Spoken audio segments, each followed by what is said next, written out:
मध्य Asia के Boghazkoi नामक अभिलेख 1400 ईस्वी पूर्व में किन वैदिक देवताओं का उल्लेख हुआ है? इंद्र, वरुण, मित्र और नासत्य।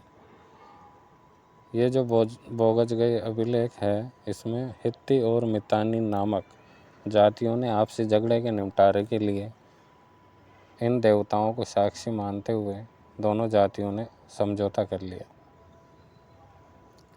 मितानी संस्कृति की धार्मिक आस्था में कौन कौन से वैदिक देवता थे? इंद्र, वरुण, मित्र और नासत्य ये देवता थे।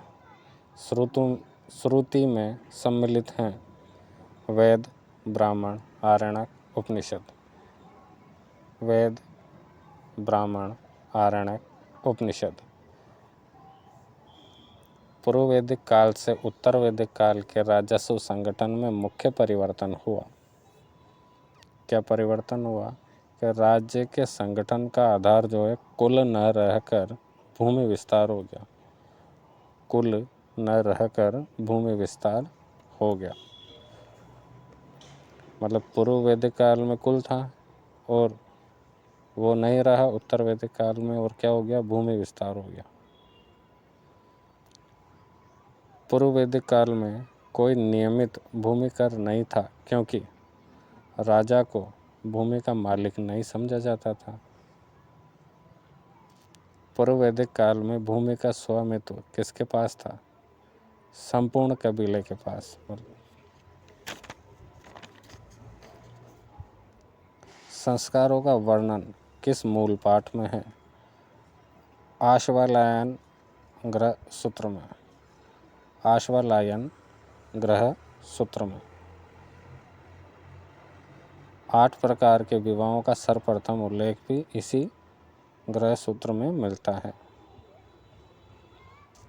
कौन सा सूत्र 4 प्रमुख जातियों की स्थितियों, व्यवसायों, दायित्वों, कर्तव्यों एवं विशेषाधिकारों में स्पष्ट विभेद करता है? धर्म सूत्र। कौन सा सूत्र है जो 4 प्रमुख जातियों की स्थितियों, व्यवसायों, दायित्वों और कर्तव्यों, विशेषाधिकारों में स्पष्ट विभेद करता है? धर्म सूत्र। भारतीय लेखन कला से, भारतीय गणित लेखन से संबंधित प्राचीन साक्ष्य निहित हैं। भारतीय गणित लेखन से संबंधित प्राचीन साक्ष्य निहित हैं सुलभ सूत्र में। कौन से सूत्र में? गणित लेखन से सुलभ सूत्र में। यज्ञवेदियों के निर्माण का विवरण भी सुलभ सूत्र में ही है, और ज्यामिति का संबंध भी सुलभ सूत्र से ही है। वेदांग की संख्या है 6। वेदांग में समावेश है क्या है? शिक्षा, कल्प, निरुक्त, छंद, ज्योतिष, व्याकरण। वैदिक साहित्य के अंतर्गत वेदांगों की रचना की गई, जिनकी संख्या 6 है। वेदांग ज्योतिष के लेखक के रूप में प्रसिद्ध है। वेदांग ज्योतिष जो है, वो ज्योतिष का जो लेखक है वो कौन है? लगध मुनि। कौन है ज्योतिष के? लगध मुनि। वेदांग और उनके विषयों के सही युग्म कौन कौन से हैं? देखो, शिक्षा का है, शिक्षा का विषय है स्वर ज्ञान। कल्प का है अनुष्ठान। निरुक्त का है शब्दों की उत्पत्ति या व्युत्पत्ति, शब्दों की व्युत्पत्ति। और छंद का है चतुष्पदी व्रत। शिक्षा का स्वर ज्ञान, कल्प का अनुष्ठान, निरुक्त का शब्दों की व्युत्पत्ति और छंद का चतुष्पदी व्रत।